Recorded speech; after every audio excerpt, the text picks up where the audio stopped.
Chapter 1. The Rain Don't Wash Much. There was something about the way the rain hit the pavement in Greystone that made you feel like it had been trying to scrub the place clean for decades, but always came up short. I'd been back 2 weeks, and the town already smelled like rot and copper, like someone bled out under the floorboards a long time ago, and nobody wanted to deal with it. They called me Detective Roy Mercer, but I hadn't detected much since '49, unless you count the scent of bourbon on my breath or the slow decay of my last nerve. I'd left Greystone after the Pulaski case, the one where they said I went too far. Truth was, I didn't go far enough. Pulaski walked. My marriage didn't.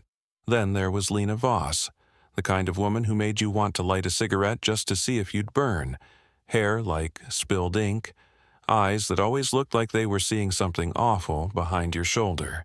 She'd married bad, divorced worse, and now she was in the orbit of a man who could only be described as poison cut with charm. His name was Jack Rayner, and he sold used cars like he was dealing hope out of a needle. People liked him. They said he had that shine, the glow of someone too smooth to sweat. But I knew the type. Jack Rayner was the kind of man who didn't smile unless he'd just stolen something. Lena came to me on a Thursday, which already gave the day a black eye. She wore a red coat that looked like it cost more than my last 3 paychecks, and a face that had forgotten how to smile right. "Roy," she said, her voice like a half-drowned song, "I need help. I think Jack's in trouble, or I am, maybe both." I poured her a drink, not because she needed one, but because I did. Chapter 2. Black Coffee, Red Flags. The story she gave me was full of holes, like something stitched together in the dark. Jack had gotten into something, money gone missing from his lot. Strange men calling late, a car torched outside town. Lena said she didn't know the details, but her fingers trembled when she held the glass, and that told me everything I needed. I told her I'd poke around, but I already knew. Jack Rayner wasn't in trouble. He was the trouble. Lena, for all her poise and practiced vulnerability, had walked right into the lion's mouth and now wanted me to pry it open. Greystone didn't change. It just got better at pretending it had. I found Jack that night at a roadhouse called the Hollow Echo. He was nursing a bourbon, working over some waitress with a laugh that could sell lies wholesale. "Mercer," he said, like my name tasted bad. "Didn't know you were still alive." "That makes 2 of us," I said. Lena's worried. His smile faltered, just a flicker. Enough. She shouldn't be. That's funny. That's what Pulaski said before his wife went missing. Jack didn't laugh. That's when I knew I had him. Chapter 3. A Long Way Down. It unraveled faster than I liked. A body turned up in the river. Some low-level runner who used to work Jack's lot.